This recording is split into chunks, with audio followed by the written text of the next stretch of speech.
Hello साथियों, स्वागत करता हूं आपका super fast classes Siddharth Nagar के जो है इस यूट्यूब चैनल पर। तो दोस्तों, यदि आप सिद्धार्थ नगर के हैं तो आपके लिए जो है एक बड़ी खुशखबरी जो है उत्तर प्रदेश होमगार्ड भर्ती काफी समय से जो है तय था, प्रस्तावित था आना, और इसकी जो है अधिसूचना हो चुकी है। जल्द ही आपका जो है फॉर्म भरना शुरू हो जाएगा। अभी तक आप लोगों ने ओटीआर नहीं भरा है तो ओटीआर जाके भर लीजिए। होमगार्ड भर्ती के लिए काफी बड़ी वैकेंसी है, और याद रहे ऐसी वैकेंसी, ये मौका और ऐसी वैकेंसी फिर आपको कभी नहीं मिलेगी। हाँ, होमगार्ड भर्ती के लिए सिद्धार्थ नगर के युवाओं के लिए जो है एक मौका नहीं वरदान है। तो यदि आप जो है होमगार्ड भर्ती की तैयारी कर रहे हैं तो हमारे जो है इस यूट्यूब चैनल को सब्सक्राइब करें। एक कॉपी और एक कलम लेकर जो है बैठ जाना है, और बस यहीं से शुरू हो जाएगा आपके होमगार्ड बनने का सफर। तो चलिए शुरू करते हैं। पहले प्रश्न पर बात करेंगे। भारतीय संविधान की प्रस्तावना में, भारतीय संविधान की जो प्रस्तावना में आए जो शब्द है गणराज्य, तो गणराज्य शब्द का अर्थ क्या होता है? हाँ, भारतीय संविधान की प्रस्तावना में जो गणराज्य शब्द आया है तो गणराज्य का अर्थ क्या होता है? भाई, भारत तो गणराज्य है, भाई भारत गणतंत्र है, तो गणराज्य शब्द का अर्थ बताना है। तो गणराज्य का अर्थ होता है राज्य के निर्वाचित प्रमुख। हाँ, गणराज्य माने होता है राज्य के निर्वाचित प्रमुख। तो याद रखना है, अगर पूछा जाए कि गणराज्य शब्द का अर्थ क्या होता है। भारत क्या है? भारत एक गणराज्य। भारत क्या है? भारत एक गणराज्य है। और गणराज्य शब्द का अर्थ क्या होता भाई? तो गणराज्य जो है इस शब्द का अर्थ आपको बताना है। गणराज्य शब्द का अर्थ आपको बताना है क्या होता है। तो गणराज्य शब्द का अर्थ होता है क्या? राज्य के निर्वाचित प्रमुख। हाँ, राज्य के निर्वाचित प्रमुख को ही क्या कहते हैं? गणराज्य कहते हैं। तो राज्य के निर्वाचित प्रमुख, याद रखना है।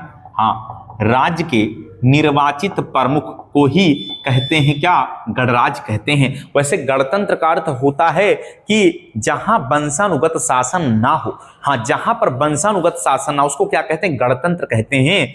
तो गणतंत्र का अर्थ होता है जहां वंशानुगत शासन ना हो। तो गणतंत्र शब्द का अर्थ याद रखना है, इसका अर्थ हो जाएगा कि जहां पर जो है क्या ना हो, जहां वंशानुगत शासन ना हो, जहां पर वंशानुगत शासन ना हो उसी को तो गणतंत्र कहते हैं। जहां राजा रानी की सरकार ना हो उसी को कहते हैं क्या? गणतंत्र। तो भारत क्या भाई?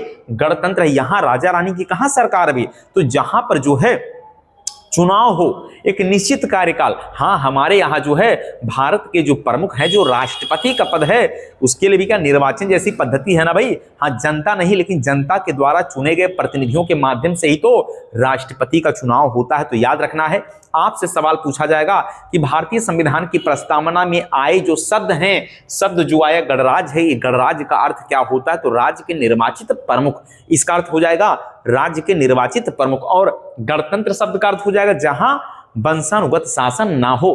तो ऐसे सवाल आपके होमगार्ड भर्ती में पूछे जाएंगे। अच्छा, और भी सवाल पर बात करेंगे।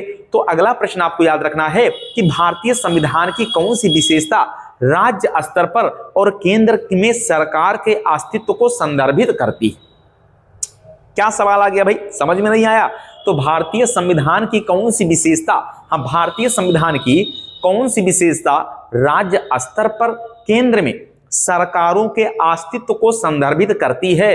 हाँ, राज्य स्तर पर केंद्र में सरकार के अस्तित्व को संदर्भित करती है। तो याद रखना है, इसे कहते हैं संघवाद। हाँ, क्या कहते हैं भाई? तो इसे कहते हैं संघवाद। अब आपको यह समझना है कि यह संघवाद है क्या? संघवाद क्या होता है भाई? यह संघवाद है क्या?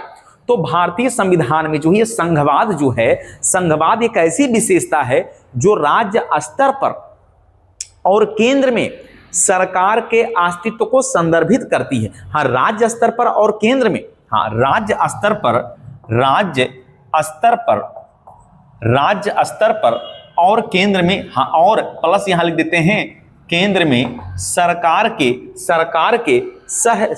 के अस्तित्व को संदर्भित करती है। केंद्र में सरकार के अस्तित्व को क्या करती है भाई? अस्तित्व को संदर्भित करती है। हाँ, संदर्भित करती है, ये बात याद रखना है।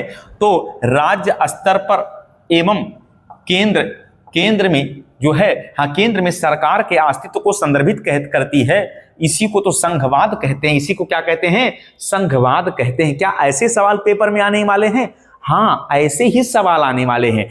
होमगार्ड जो भर्ती है, इसमें जो 100 प्रश्न आपके सामान्य ज्ञान के आने वाले हैं। 100 प्रश्न, 2 घंटे का पेपर रहेगा, एक सवाल 1 नंबर का रहेगा भाई।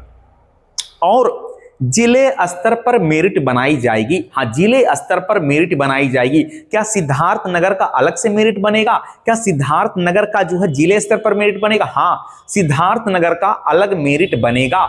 ऐसे ही 75 जो है जिलों का अलग अलग मेरिट बनेगा। और उस 100 सवाल में जो सबसे अच्छा प्रदर्शन करेगा उसी का तो होमगार्ड में होना है। हाँ, उसी का होमगार्ड में होना है। तो इसलिए ध्यान से एक एक सवालों को पढ़ते हुए चलिए, समझते हुए चलिए। और होमगार्ड भर्ती के लिए ऑफलाइन बैच शुरू कर दिया गया है, सुपरफास्ट क्लासेस सिद्धार्थ नगर। हाँ, जीएस जीके का अर्थ ही है सुपरफास्ट क्लासेस सिद्धार्थ नगर। तो अगले प्रश्न पर बात करें। भारत के संविधान के संदर्भ में, भारत के संविधान के संदर्भ में संविधान सभा के निर्वाचित अध्यक्ष कौन थे? तो संविधान सभा के निर्वाचित अध्यक्ष कौन थे भाई? संविधान सभा के, हाँ, संविधान सभा के निर्वाचित अध्यक्ष पूछा जाएगा। हाँ, निर्वाचित अध्यक्ष को ही अस्थायी अध्यक्ष समझ लेना है। तो निर्वाचित अध्यक्ष कौन थे भाई? तो निर्वाचित अध्यक्ष, या इसी को तो कहते हैं भाई, या इसी को कहते हैं अस्थायी अध्यक्ष। क्या कहते हैं भाई? इसी को तो अस्थायी अध्यक्ष भी कहते हैं। ये कौन थे? तो ये 13 दिसंबर 1946 को डॉक्टर राजेंद्र प्रसाद को जो है चुना गया था। तो डॉक्टर राजेंद्र प्रसाद, क्या हो जाएगा भाई उत्तर? डॉक्टर राजेंद्र प्रसाद को ही जो है संविधान सभा का अस्थायी अध्यक्ष चुना गया था। हाँ, अस्थायी अध्यक्ष कौन थे? तो डॉक्टर सच्चिदानंद सिन्हा। याद रखना है, संविधान सभा के अस्थायी अध्यक्ष अगर पूछा जाए, संविधान सभा के अस्थायी अध्यक्ष अगर पूछा जाए तो आपको क्या बता देना है? हाँ, डॉक्टर सच्चिदानंद सिन्हा जी का नाम बताना है। तो ये वाला बात भी आपको याद रखना है। हाँ, ऐसे ही सवाल आपके होमगार्ड भर्ती में पूछे जाएंगे। अगला सवाल याद रखिएगा, मसौदा समिति के अध्यक्ष कौन थे? हाँ, मसौदा समिति के अध्यक्ष कौन थे जिनके पास संविधान का मसौदा तैयार करने का कार्य था? तो मसौदा समिति के अध्यक्ष पूछ रहा भाई। मसौदा समिति के अध्यक्ष याद रखना है। हाँ, मसौदा समिति के अध्यक्ष पर अगर बात किया जाए तो मसौदा समिति के अध्यक्ष थे डॉक्टर भीमराव अंबेडकर। हाँ, डॉक्टर भीमराव अंबेडकर की बात हो रही है। तो यही तो थे मसौदा समिति के अध्यक्ष। अच्छा, मसौदा को ही क्या कहते हैं? प्रारूप समिति कहा जाता है। क्या प्रारूप समिति कहा जाता है? तो मसौदा को ही प्रारूप समिति कहा जाता है। याद रखना है, प्रारूप समिति को ही क्या कहा जाएगा? तो मसौदा कहा जाएगा। हाँ, प्रारूप समिति को क्या कहा जाएगा? तो मसौदा कहा जाएगा। मसौदा। अच्छा, इसका गठन भी आपसे पूछा जाएगा। तो याद रखना है, ये 29 अगस्त 1947 को ही मसौदा या प्रारूप समिति का गठन हुआ था। क्या हुआ था भाई? गठन हुआ था। ये भी याद रखना है, 29 अगस्त को संविधान का जो है प्रारूप समिति का गठन हुआ था। और इसी में जो है प्रारूप समिति में कुल अध्यक्ष जी को लेकर 7 लोग थे। हाँ, अंबेडकर जी को लेकर 7 लोग थे। और प्रारूप या मसौदा समिति के अध्यक्ष कौन थे भाई?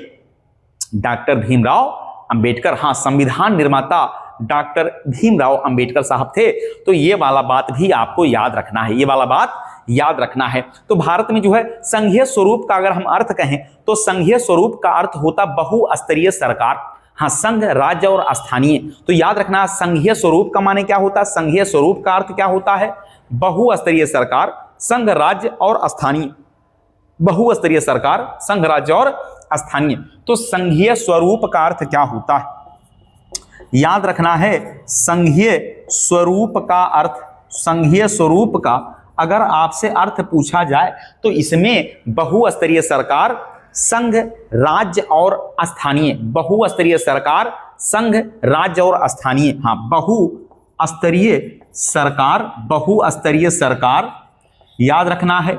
केंद्र माने संघ, संघ और राज्य, संघ राज्य और स्थानीय, संघ राज्य और स्थानीय, संघ राज्य और स्थानीय, स्थानीय। तो याद रखना है, आपसे पूछा जाएगा कि संघीय स्वरूप का अर्थ क्या होता है भाई, संघीय स्वरूप का अर्थ क्या होता है, तो बहुस्तरीय सरकार संघ राज्य और स्थानीय होता है क्या, संघीय स्वरूप का अर्थ होता है। तो सवाल कैसे पूछा जाएगा, तो ऐसे पूछा जाएगा, किसे भारत में सरकार के संघीय स्वरूप का परिणाम कहा जाता है। हाँ, किसे जो है, किसे भारत में सरकार के संघीय स्वरूप का परिणाम कहा जाता है। संघीय स्वरूप का परिणाम जो है ये किसे कहा जाता है, तो संघीय स्वरूप का अर्थ या परिणाम बहुस्तरीय सरकार, संघ और राज्य, स्थानीय, ये होता है सवाल। हाँ, ऐसे सवाल पूछा जाएगा, भाषा घुमा घुमा के पूछा जाएगा। होमगार्ड भर्ती में ये भर्ती कोई आम भर्ती नहीं, बल्कि इसमें तो एक रेला होगा, मेला होगा। और जिले जिले के जो युवा जो कक्षा 10 पास हैं, जिनकी आयु 18 वर्ष से 30 वर्ष के आसपास है भाई, हाँ 30 वर्ष, 18 से 30 जनरल और ईडब्ल्यूएस के लिए 18 से 30 साल है। और हाँ, ओबीसी वालों को तो छूट मिलना ही है भाई, एससी एसटी वालों को भी छूट मिलना है। तो याद रहे, हाँ 18 से 30 वर्ष के जो युवा कक्षा 10 पास हैं, ये उन्हीं के लिए है होमगार्ड भर्ती। तो याद रखना, इसमें तो बड़ा ही जबरदस्त भीड़ होने वाला है। और इसीलिए भीड़ में हाँ सवालों के लेवल को थोड़ा सा घुमाया जाएगा, भाषा को घुमाया जाएगा। ऐसे ही सवाल बनेंगे जिससे जो है हाँ विद्यार्थी, ऐसे विद्यार्थी जिनको ये कंपटीशन प्रतियोगी परीक्षाओं का हवा नहीं लगा है, उनको तो चक्कर आ जाएगा, चक्कर आ जाएगा। इसीलिए सुपर फास्ट क्लासेस सिद्धार्थनगर के द्वारा ऑफलाइन बैच होमगार्ड भर्ती के लिए प्रारंभ किया गया है। हाँ, सुपर फास्ट क्लासेस में प्रवेश लेने का अर्थ ही है कि आपकी अपनी जो है, हाँ आप जो है उसमें क्या हो गया भाई, होमगार्ड भर्ती में आपके सफलता के लिए सुपर फास्ट क्लासेस अपना पूरा जो है, हाँ पूरा का मतलब ये हो गया अपना 100% देने के लिए तैयार है। तो संविधान की बात कर रहे हैं, सवाल तो ऐसे ही पूछा जाएगा। तो पूछा यह जाएगा आपसे कि कौन सी भारतीय संविधान की एक प्रमुख विशेषता नहीं है। हाँ, ऐसा भी सवाल आएगा क्या, ऐसा भी आएगा कि संविधान की कौन प्रमुख विशेषता नहीं है, ऐसे सवाल पूछा जाएगा। ऑप्शन क्या देगा भाई, ऑप्शन क्या देगा, संघवाद की स्थापना, सरकार का संसदीय स्वरूप, मूल अधिकार या सामंतशाही को प्रोत्साहन। सामंतशाही को प्रोत्साहन कभी हम लोग देंगे क्या, हमारा संविधान कभी सामंतशाही को प्रोत्साहन देगा, कभी नहीं देगा। तो भारतीय संविधान की विशेषता कौन सा नहीं है, ऐसा सवाल पूछा जाएगा। कौन सी विशेषता नहीं है, तो हमारे संविधान की जो विशेषता की अगर बात करें, हमारे संविधान की अगर विशेषता की बात करें तो संघवाद की स्थापना, बिल्कुल करेक्ट हो जाएगा भाई, संघवाद की स्थापना। हाँ, संघवाद की स्थापना हो जाएगा। हमारे संविधान में सरकार का संसदीय स्वरूप है। हाँ, सरकार का संसदीय स्वरूप, हाँ संसदीय स्वरूप ये भी हो जाएगा भाई, संसदीय स्वरूप। और मूल अधिकार ये भी हमारा क्या, फंडामेंटल राइट, ये भी तो हमारा है भाई, हमारे संविधान की तो विशेषता ये भी है। तो ऑप्शन देगा कि कौन सी विशेषता नहीं है, तो सामंतशाही को प्रोत्साहन। अगर सामंतशाही या राजशाही शब्द आया तो वो क्या हो जाएगा, गलत हो जाएगा। सामंतशाही या राजशाही को प्रोत्साहन कभी हमारा संविधान नहीं देता है। तो हमारे संविधान की विशेषता अगर पूछा जाए, हाँ क्या पूछा जाए भाई, तो संविधान की विशेषता क्या क्या है, तो संविधान की विशेषता में संघवाद की स्थापना, सरकार का संसदीय स्वरूप, मूल अधिकार, ये सब संविधान की विशेषता में ही शामिल हैं, ये संविधान की विशेषता में शामिल हैं। अच्छा, अगले प्रश्न पर बात करें तो भारतीय संविधान के निर्माण के दौरान किसने उद्देश्य के कथन को प्रस्तुत किया था, उद्देश्य प्रस्ताव किसने प्रस्तुत किया था, या उद्देश्य के कथन को किसने जो है हाँ प्रस्तुत किया था, ऑब्जेक्टिव रिवोल्यूशन किसने प्रस्तुत किया था। तो भारतीय संविधान के निर्माण के दौरान उद्देश्य प्रस्ताव प्रस्तुत किया था पंडित जवाहरलाल नेहरू। तो उद्देश्य प्रस्ताव किसने प्रस्तुत किया था भाई, 13 दिसंबर 1946 को उद्देश्य प्रस्ताव किसने प्रस्तुत किया था, ऐसा सवाल पूछा जाएगा। उद्देश्य प्रस्ताव तो याद रखना है, हाँ, पंडित जवाहरलाल नेहरू, पंडित जवाहरलाल नेहरू जी के द्वारा, हाँ, उद्देश्य प्रस्ताव ये प्रस्तुत किया गया था। उद्देश्य प्रस्ताव प्रस्तुत किया गया था, हाँ, प्रस्तुत किया गया था, नहीं पास नहीं, पास हुआ था ये 22 जनवरी 1947 को। तो उद्देश्य प्रस्ताव कब पास हुआ था? 22 जनवरी 1947 को पास हुआ भाई। ये उद्देश्य प्रस्ताव प्रस्तुत किया था नेहरू जी ने, क्या प्रस्तुत किया था भाई, हाँ, ये याद रखना है, प्रस्तुत किया। और पास कब हुआ उद्देश्य प्रस्ताव तो पूछा जाएगा, तो 22 जनवरी 1947 को उद्देश्य प्रस्ताव पास हो गया। हाँ, उद्देश्य प्रस्ताव क्या हो गया? पास हो गया। हाँ, उद्देश्य प्रस्ताव पास हो गए, ये वाला बात भी याद रखना है। तो कैबिनेट मिशन की संस्तुति के आधार पर ही भारतीय संविधान का निर्माण करने वाली जो संविधान सभा थी, वही संविधान सभा में नेहरू जी के द्वारा, हाँ, 13 दिसंबर 1946 को उद्देश्य प्रस्ताव प्रस्तुत किया गया था और पास हुआ था 22 जनवरी 1947 को पास हुआ था। यह बात क्लियर हो गया। तो अगले प्रश्न पर बात करेंगे कि भारत की संविधान सभा का विचार पहली बार किसने दिया था? संविधान सभा का विचार पहली बार किसने दिया था? तो याद रखना है एम.एन. राय। संविधान सभा का विचार सबसे पहले एम.एन. राय ने दिया था। हाँ, 1934 में संविधान सभा का विचार किसने दिया था? तो एम.एन. राय ने। याद रखना भाई, संविधान सभा का विचार आपसे पूछा जाएगा। तो संविधान सभा का विचार किसने दिया था? तो ये वाला विचार जो है एम.एन. राय के द्वारा दिया गया। हाँ, एम.एन. राय के द्वारा संविधान सभा का विचार दिया गया था। पहली बार विचार दिया गया था एम.एन. राय के द्वारा। तो याद रखना है कि संविधान सभा का विचार एम.एन. राय के द्वारा दिया गया था। तो ये वाला बात भी याद रखना है। तो बड़ा ही महत्वपूर्ण प्रश्नों का जो है श्रृंखला, हाँ, सुपर फास्ट क्लासेस के द्वारा शुरू किया गया है। और यदि आप सिद्धार्थ नगर के हैं तो आपके लिए तो ये मौका नहीं, ये तो वरदान है, ये वरदान है। आपको आज ही ज्वाइन करना चाहिए super fast classes Siddharth Nagar. नाम मात्र के फीस में आपको होमगार्ड बनाने की जिम्मेदारी हम लेते हैं। हाँ, नाम मात्र के फीस में होमगार्ड बनाने की जिम्मेदारी हम लेते हैं।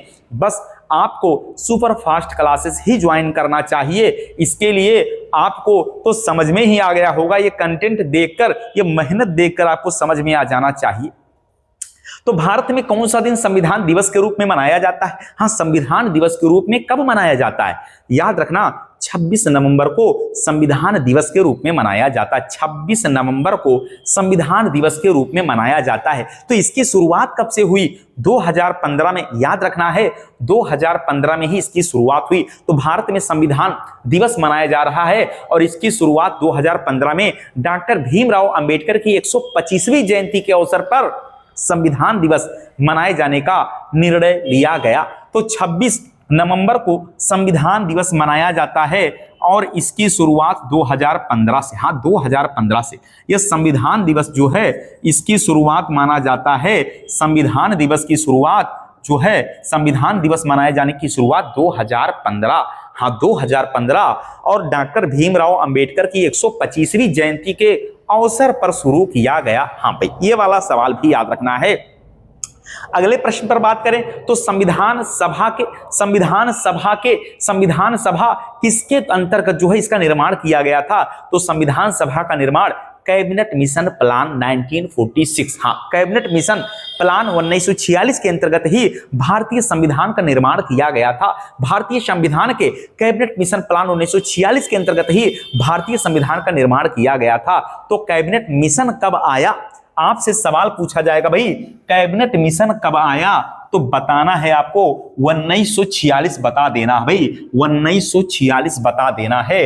ये कैबिनेट मिशन कब आया? तो 1946 बताना है कैबिनेट मिशन। हाँ, कैबिनेट मिशन जो है ये आया था, कैबिनेट मिशन ये तो आया 1946 में आया और इसी के द्वारा ही संविधान सभा का गठन किया गया और तब जाकर हमारे संविधान का निर्माण हुआ। चलिए अगले प्रश्न पर बात करें तो संविधान ने किस दिन भारत के राष्ट्रीय ध्वज को अपनाया था? हमारा प्यारा झंडा, हमारा राष्ट्रध्वज, ये भारतीय राष्ट्रीय ध्वज को कब अपनाया गया? तो याद रखना है संविधान सभा ने 22 जुलाई 1947 को झंडा अपनाया। 22 जुलाई 1947 को झंडा अपनाया गया।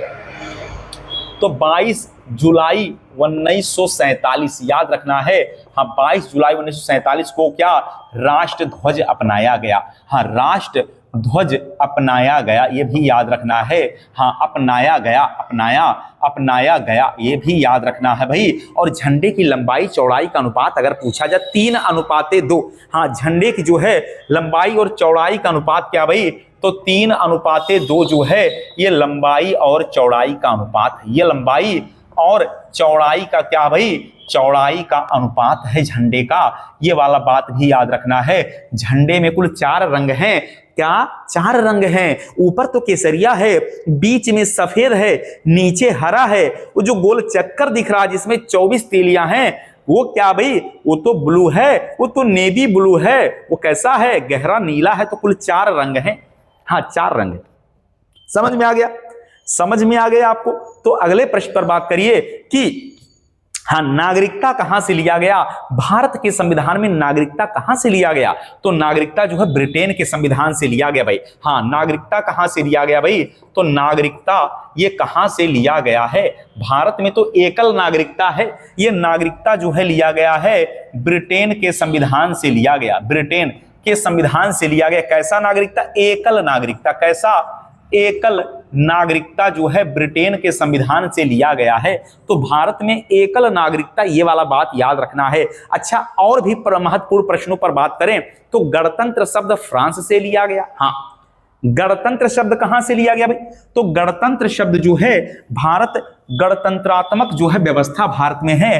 तो गणतंत्र अगर पूछा जाए तो गणतंत्र जो है ये कहां से लिया गया? तो फ्रांस से लिया गया। हाँ, कहां से लिया गया भाई? फ्रांस से लिया गया। व्यापार की स्वतंत्रता समवर्ती सूची ऑस्ट्रेलिया से। व्यापार की स्वतंत्रता, हाँ, व्यापार की स्वतंत्रता और समवर्ती सूची, क्या? और समवर्ती सूची ये कहां से आया भाई? ये तो हमारे संविधान में ऑस्ट्रेलिया से लिया गया। कहां से? ये तो ऑस्ट्रेलिया से लिया गया। संघ और राज्यों के मध्य शक्तियों का विभाजन कनाडा से लिया गया। संघ और राज्यों के बीच, संघ और राज्यों के बीच, हाँ, राज्यों के बीच शक्तियों का विभाजन, हाँ, शक्तियों का विभाजन कहां से लिया गया? तो शक्तियों का विभाजन लिया गया कनाडा से। कहां से लिया गया भाई? तो कनाडा से लिया गया। कहां से? कनाडा से लिया गया है। आपात उपबंध जर्मनी से लिया गया। हाँ, आपात उपबंध कहां से लिया गया? तो आपात उपबंध अगर पूछा जाएगा तो आप बताएंगे क्या? जर्मनी बताएंगे। नीति निदेशक सिद्धांत लिया गया है आयरलैंड से। तो नीति निदेशक तत्व जो है ये कहां से लिया गया? तो आयरलैंड से लिया गया है। नीति निदेशक तत्व आयरलैंड से लिया गया है। मूल कर्तव्य तो सोवियत संघ रूस से लिया गया। हम मूल कर्तव्य आपसे पूछा जाएगा तो मूल कर्तव्य जो है ये कहां से लिया गया? रूस से लिया गया। या ऑप्शन में लिखा रहेगा सोवियत संघ लिखा रहेगा, या तो USSR, जो भी रहे। देखिए, गलती से भी गलती हमें नहीं करना है भाई। एक एक सवाल का अपना वैल्यू है, एक एक प्रश्नों का वैल्यू है, इसलिए कोई भी सवाल गलती से गलती नहीं होना चाहिए। तो मूल अधिकार अमेरिका से लिया गया है। हम मूल अधिकार कहां से लिया गया? तो मूल अधिकार जो है ये लिया गया है अमेरिका से। तो केवल मूल अधिकार ही लिया गया क्या? नहीं भाई, बल्कि अमेरिका से तो राष्ट्रपति का पद भी लिया गया। राष्ट्रपति, उपराष्ट्रपति, सुप्रीम कोर्ट का पद भी लिया गया। राष्ट्रपति को हटाने के लिए महाभियोग जैसी प्रक्रिया भी लिया गया। कहां से? अमेरिका से लिया गया। याद रखना है, बड़ा ही महत्वपूर्ण पॉइंट है। तो मूल अधिकार अमेरिका से, मूल कर्तव्य रूस या सोवियत संघ USSR, और नीति निदेशक तत्व जो है आयरलैंड से लिया गया है। याद रखना है, आयरलैंड ऑप्शन में नहीं रहेगा तो आयरिश संविधान लिखा रहेगा। क्या लिखा रहेगा भाई? आयरिश संविधान लिखा रहेगा। तो ये देख लीजिएगा, ये ना कहिएगा कि गुरुजी आपने ये वाला बात नहीं बताया। अरे बता तो रहे हैं भाई, यही वाला तो बात बता रहे हैं। तो आप बताइए कि राज्यपाल, हाँ राज्यपाल का पद कनाडा से लिया गया। तो राज्यपाल का पद कहां से लिया गया भाई? तो राज्यपाल का पद कनाडा से लिया गया। राज्यपाल का पद जो है ये कहां से आया? तो ये तो कनाडा से लिया गया भी, ये तो कनाडा से लिया गया। हाँ कनाडा की राजधानी ओटावा है। हाँ कनाडा की राजधानी ओटावा है, और कनाडा की राजधानी ओटावा है। दुनिया में सबसे ज्यादा लंबा सीमा जो है बनाने वाला देश तो कनाडा ही तो है। हाँ यही तो है भाई, याद रखना है। तो यहीं से राज्यपाल का पद लिया गया। तो ये वाला बात भी महत्वपूर्ण है, इसको क्या याद करते हुए आगे बढ़ना है। अब आप हमें ये बताइएगा, कि हमारा प्यारा संविधान बनकर तैयार कब हुआ? तो संविधान हमारा बनकर तैयार हुआ है, याद रखना भाई, 26 नवंबर 1949 को संविधान हमारा क्या हुआ? बनकर तैयार हो गया। हाँ संविधान जो है बनकर क्या हो गया? तैयार हो गया, बनकर तैयार हुआ। 26 नवंबर 1949 को संविधान हमारा बनकर तैयार हो गया, आत्मर्पित हो गया। आत्मर्पित भी शब्द लिखा रहेगा, तो जब तक लागू नहीं पूछे। तो लागू कब हुआ भाई? 26 जनवरी 1950 को। कब लागू हुआ? 26 जनवरी 1950 को लागू हुआ था। तो ये वाला बात भी याद रखना है। अच्छा सवाल और भी घुमा के पूछेगा कि भारत के संविधान में अर्ध संघीय शासन प्रणाली की विशेषता किस देश से लिया गया? अर्ध संघीय शासन प्रणाली, ये भी कनाडा से। हाँ अर्ध संघीय शासन प्रणाली याद रखना है, अर्ध संघीय शासन प्रणाली, अर्ध संघीय शासन प्रणाली ये अगर पूछा जाए ये कहां से आया? तो ये भी तो कनाडा से ही आया है भाई। ये भी कहां से आया? कनाडा से आया। अर्ध संघीय शासन प्रणाली कहां से लिया गया? तो कनाडा से लिया गया। ये वाला बात भी याद रखना भाई। और भी महत्वपूर्ण प्रश्नों पर बात करें तो संसदीय शासन प्रणाली ब्रिटेन से लिया गया है। हाँ संसदीय शासन प्रणाली पूछा जाएगा, संसदीय शासन प्रणाली कहां से लिया गया? तो बता दीजिएगा ये कहां से आया? तो ब्रिटेन से आया भाई। संसदीय शासन प्रणाली जो है ब्रिटेन से लिया गया है। न्यायिक पुनरावलोकन की शक्ति की अवधारणा अमेरिका से लिया गया। तो सवाल पूछा जाएगा कि न्यायिक पुनरावलोकन की शक्ति कहां से लिया गया? हाँ न्यायिक पुनरावलोकन की शक्ति अगर पूछा जाए, न्यायिक पुनरावलोकन की शक्ति पूछा जाए, तो न्यायिक पुनरावलोकन की शक्ति अगर पूछा जाए तो बता देना ये कहां से आया भाई? अमेरिका के संविधान से लिया गया। हाँ संयुक्त राज्य अमेरिका के संविधान से न्यायिक पुनरावलोकन की शक्ति लिया गया है। दोस्तों मेरे भाइयों, छोटे भाइयों, जो भी आप होमगार्ड भर्ती की तैयारी में लगे हुए हैं या आप होमगार्ड बनना है, देखिए कहीं भटकिएगा नहीं। हाँ सुपर फास्ट क्लासेस छोड़कर कहीं भटकिएगा नहीं, क्योंकि कोचिंग वाले तो गुमराह कर देंगे भाई, ये जाल फेंक देंगे, उसी में फंस जाएंगे आप। तो फंसना नहीं है, बल्कि super fast classes Siddharth Nagar ही ज्वाइन करना है, क्योंकि हम आपके लिए, आपको होमगार्ड बनाने के लिए अपना पूरा 100% देने के लिए तैयार हैं और दे भी रहे हैं। ऐसे ऐसे कंटेंट आपको दिया जाएगा कि 100 प्रश्नों में, हाँ 100 प्रश्नों में 80 के ऊपर ही, 80 प्लस ही आपका स्कोर रहने वाला है, उसके नीचे नहीं। तो ये वाला बात भी याद रखना है। तो सवाल क्या ऐसे पूछा जाएगा गुरुजी? हाँ ऐसे ही तो सवाल आएगा। स्वतंत्रता, समानता और बंधुत्व, हाँ स्वतंत्रता, समानता और बंधुत्व का प्रावधान ये फ्रांस के संविधान से लिया गया। स्वतंत्रता, समानता और बंधुत्व जो है ये फ्रांस के संविधान से आया भाई। तो याद रखना है, स्वतंत्रता हो या समानता हो या बंधुत्व हो, ये बातें कहां से आया? तो ये फ्रांस के संविधान से लिया गया भाई। हाँ फ्रांस के संविधान से इसको लिया गया है। याद रखिएगा, बड़ा ही महत्वपूर्ण सवाल है भाई। ये स्वतंत्रता, समानता और बंधुत्व जो है कहां से आया? तो फ्रांस के संविधान से इसे लिया गया है भाई। ऐसे जो है, हाँ चैनल पर यदि आप नए हैं, हाँ चैनल पर यदि आप नए हैं और चैनल जो है सब्सक्राइब करना भूल गए हैं, तो सबसे पहले चैनल ही सब्सक्राइब कर लें। हाँ बेल आइकन भी दबा दीजिएगा, इससे मेरे प्रत्येक वीडियो का नोटिफिकेशन आप तक आसानी से पहुंचता रहेगा।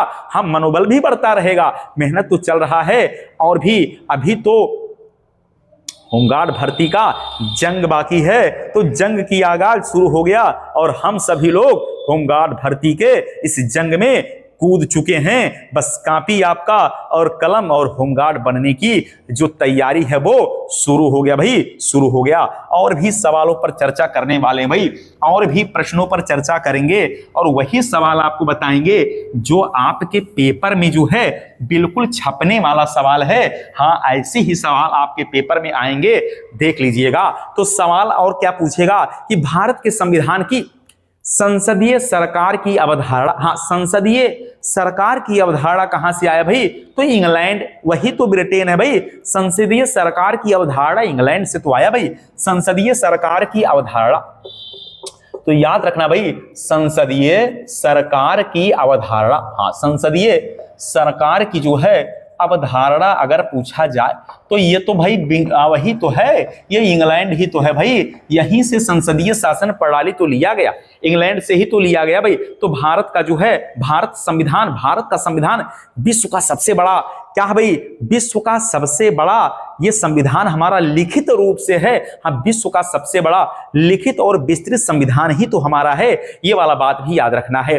तो भारतीय संविधान की प्रस्तावना में समाजवाद शब्द जो है, हाँ, ये समाजवाद शब्द जो है ये किस देश से प्रेरित है? याद रखना है कि संविधान में समाजवाद शब्द किस देश से प्रेरित है? तो भारतीय संविधान में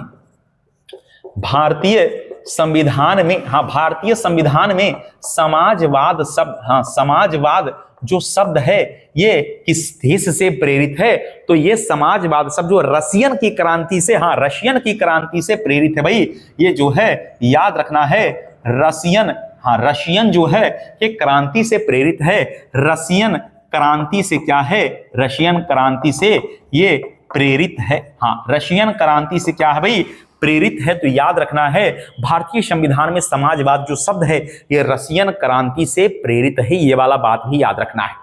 अगले महत्वपूर्ण मुद्दे पर बात करें तो भारतीय संविधान का अनुच्छेद 35A, हाँ, भारतीय संविधान का अनुच्छेद 35A ये किस राज्य को विशेष प्रावधान देता था? तो याद रखिएगा भारतीय संविधान का आर्टिकल 35A, हाँ, अनुच्छेद 35A जो है ये जम्मू कश्मीर, याद रखना है, जो अनुच्छेद 35A ये भी तो जम्मू कश्मीर से ही तो संबंधित था भाई।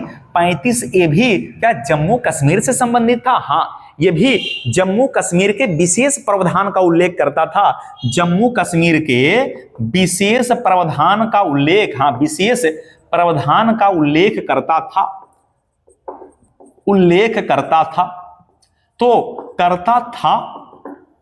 अभी नहीं करता क्या? नहीं, अब नहीं करता भाई। ये तो 370 के साथ ये भी क्या हो गया भाई? इसे भी हटा दिया गया है, चलिए अब हमें बताइएगा कि उड़ीसा भारत संघ में एक स्वतंत्र राज्य के रूप में कब शामिल हुआ और अब भी है? तो उड़ीसा जो है भारत के संघ के रूप में कब शामिल हुआ? 1950, 1 अप्रैल 1936 को। याद रखना है उड़ीसा राज्य की स्थापना तो 1 अप्रैल 1936 को हुई और इसी उपलक्ष्य में 1 अप्रैल को उड़ीसा दिवस के रूप में मनाया जाता है और आगे चलकर 1950 में उड़ीसा एक स्वतंत्र राज्य बन गया। तो उड़ीसा 1950 में एक स्वतंत्र राज्य बन गया और इसकी स्थापना तो 1 अप्रैल 1936 को हुई थी और 1 अप्रैल को उड़ीसा दिवस के रूप में मनाया जाता है। आगे चलकर सन 1950 में उड़ीसा भारत संघ में स्वतंत्र राज्य के रूप में शामिल हुआ। हाँ, उड़ीसा भारत का स्वतंत्र राज्य बन गया। कब बन गया भाई? 1950 में बन गया। वैसे उड़ीसा की स्थापना अगर पूछा जाए तो आपको 1 अप्रैल 1936 बताना है और उड़ीसा जो है संघ में एक स्वतंत्र राज्य में के रूप में कब शामिल हुआ? तो आपको बताना है 1950 में। उड़ीसा 1950 में एक संघ के रूप में, हाँ, संघ का स्वतंत्र राज्य के रूप में, एक संघ में स्वतंत्र राज्य के रूप में 1950 में शामिल हुआ क्या? उड़ीसा। तो इसकी स्थापना जो है, उड़ीसा की स्थापना 1 अप्रैल 1936 को और 1950 में उड़ीसा भारत संघ में एक स्वतंत्र राज्य के रूप में शामिल हुआ। ये वाला बात भी याद रखना है। तो बड़ा ही महत्वपूर्ण प्रश्नों पर हम लोग चर्चा कर रहे हैं। वैसे सिक्किम की स्थापना 1975 में, हाँ, सिक्किम की स्थापना 1975 में। त्रिपुरा की स्थापना 1972 में, त्रिपुरा की स्थापना 1972 में, सिक्किम की स्थापना 1975 में, उड़ीसा जो है एक स्वतंत्र राज्य के रूप में 1950 में, उड़ीसा 1950 में, महाराष्ट्र और गुजरात 1960 में, महाराष्ट्र और गुजरात 1960 में, तेलंगाना 2014 में, तेलंगाना 2014 में, आंध्र प्रदेश 1953 में, आंध्र प्रदेश भाषा के आधार पर 1953 में। याद रखना, ये डेट ही तो है जो आपको याद रखना है। महत्वपूर्ण प्रश्नों पर बात कर रहे हैं भाई क्या। हाँ, एक बार फिर से हम रिपीट कर रहे हैं, सिक्किम 1975 याद रखना भाई। उड़ीसा जो है अगर पूछा जाए ये स्वतंत्र राज्य बन गया कब, 1950 में। महाराष्ट्र और गुजरात 1960 में, महाराष्ट्र और गुजरात 1960 में, 1960 में। गोवा एक स्वतंत्र राज्य बना 1987 में, त्रिपुरा बना 1972 में, तेलंगाना जो है हाँ आंध्र प्रदेश 1953 में, आंध्र प्रदेश 1953 में, तेलंगाना 2 जून 2000, हाँ तेलंगाना 2 जून 2014 को तेलंगाना बना। ये बात भी क्या दिमाग में बैठा लेना है। चलिए अगले प्रश्न पर बात करें तो भारतीय संविधान का अनुच्छेद 371A 371A ये किस राज्य को विशेष प्रावधान के अंतर्गत जाना जाता है। तो 371 ये जो है ये नागालैंड, हाँ नागालैंड को विशेष प्रावधान, नागालैंड के लिए विशेष प्रावधान है। तो अनुच्छेद 371A, अनुच्छेद 371 ये जो है ये नागालैंड के, नागालैंड राज्य के लिए क्या है, राज्य के लिए विशेष प्रावधान है भाई। हाँ विशेष प्रावधान है, हाँ विशेष प्रावधान किया गया है। तो नागालैंड राज्य के लिए अनुच्छेद 371 ये जो है ये नागालैंड के लिए क्या विशेष प्रावधान का उल्लेख करता है।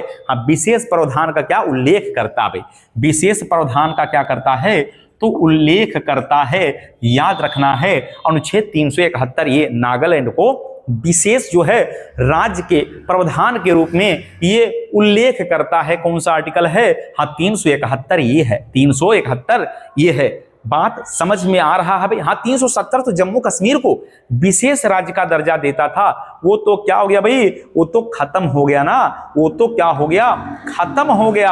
अच्छा आप हमें कमेंट में बताइएगा कि किस डेट को हाँ 370 को समाप्त किया गया। ये मेरे कमेंट में, ये कमेंट बॉक्स में आप छाप दीजिएगा, बाद में ही तो मैं देखकर आपको रिप्लाई करूंगा, ये बात भी याद रखना है। चलिए तो क्या केवल नागालैंड को विशेष राज्य का दर्जा है क्या, नहीं, महाराष्ट्र और गुजरात अनुच्छेद 371, हाँ याद रखना है। महाराष्ट्र और गुजरात की बात करें तो महाराष्ट्र और गुजरात की अगर बात करें, महाराष्ट्र प्लस गुजरात की बात करें तो इनके लिए भी विशेष प्रावधान का उल्लेख है 371 में है। हाँ 371 में है। तो असम किसमें, 371B में है। असम जो है ये अनुच्छेद 371B, इसमें असम को क्या किया गया भाई, असम के हाँ लिए विशेष प्रावधान, असम के लिए क्या है विशेष प्रावधान है। हाँ याद रखना है असम के लिए विशेष प्रावधान 371B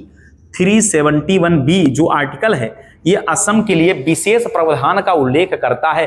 तो क्या मणिपुर के लिए भी है क्या, हाँ मणिपुर के लिए भी तो है भाई। क्या है मणिपुर के लिए 371C, हाँ 371C जो है 371C वाला जो आर्टिकल है ये याद रखना है, मणिपुर के लिए विशेष प्रावधान, मणिपुर के लिए क्या है विशेष प्रावधान है। हाँ मणिपुर के लिए क्या है भाई विशेष प्रावधान है 371C वाला, बात याद रखना है। और आंध्रा और तेलंगाना के लिए 371D, तो आंध्रा और तेलंगाना के लिए भी है क्या, हाँ भाई 371D वाला जो है ये आंध्रा और तेलंगाना के लिए भाई, क्या आंध्रा के लिए, आंध्रा प्लस तेलंगाना, हाँ तेलंगाना इनके लिए भी क्या विशेष प्रावधान, हाँ इनके लिए भी विशेष प्रावधान की बात करता है। हाँ इनके लिए भी क्या विशेष प्रावधान की बात करता है। तो 371 में महाराष्ट्र और गुजरात की बात करता है। 371 ये दिमाग में खोपड़ी में घुसा के बैठा लेना भाई, ये खोपड़ी से निकलना नहीं चाहिए। तो 371 महाराष्ट्र और गुजरात को उनके लिए विशेष प्रावधान का उल्लेख है।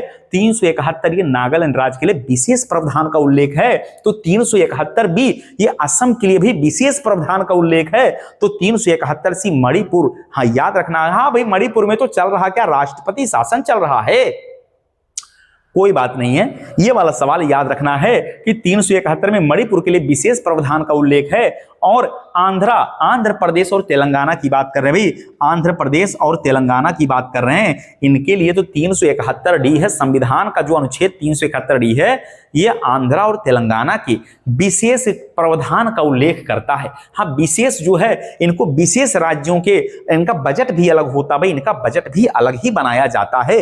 तो याद रखना है, ये हमारे संविधान में वर्णित कुछ क्या है, कुछ आर्टिकल हैं, जो कुछ राज्य हैं जिनको, हाँ 370 आपको पता था ना जम्मू कश्मीर, तो आप ये वाला बात भी याद रखें, 371 महाराष्ट्र और गुजरात, 371 ये नागालैंड, हाँ 371 भी आपको असम याद रखना है, 371 सी मणिपुर याद रखना है, और 371 डी में आंध्र एवं तेलंगाना, माने आंध्र प्रदेश ही तो है भाई, ये आंध्रा नहीं समझ पा रहे हैं क्या, ये आंध्र प्रदेश और आंध्र प्रदेश ही तो लिखा है भाई, आंध्र प्रदेश और तेलंगाना की बात कर रहा है, तो इसको जो है विशेष राज्य के अंतर्गत जो है रखा गया है।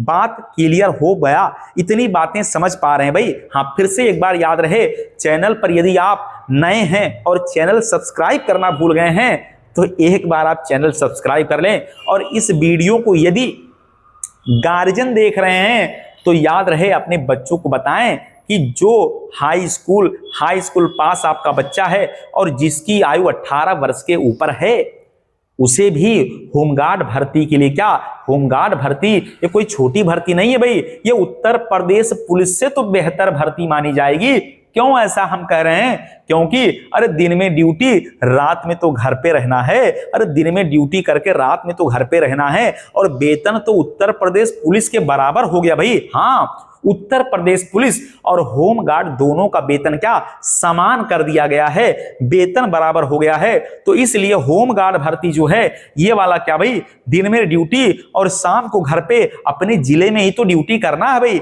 बाहर तो जाना नहीं है। हाँ, ड्यूटी कहाँ करना, अरे कभी बांसी में, कभी नौगढ़ में, कभी लोटन में, कभी उसका में, यही तो ड्यूटी लगना भाई। मोहाने में भी तो ड्यूटी लगना है आपका, यही तो ड्यूटी लगेगा, इसी नौगढ़ चौराहे पर, इसी जो है सिंहेश्वरी मंदिर वाला जो है, यहीं पर भी तो ड्यूटी करेंगे आप। हाँ भाई, ड्यूटी आपको यही तो करना है, और जलवा पुलिस के बराबर, वर्दी पुलिस जैसा ये जलवा आपको तो होमगार्ड में ही तो मिलेगा।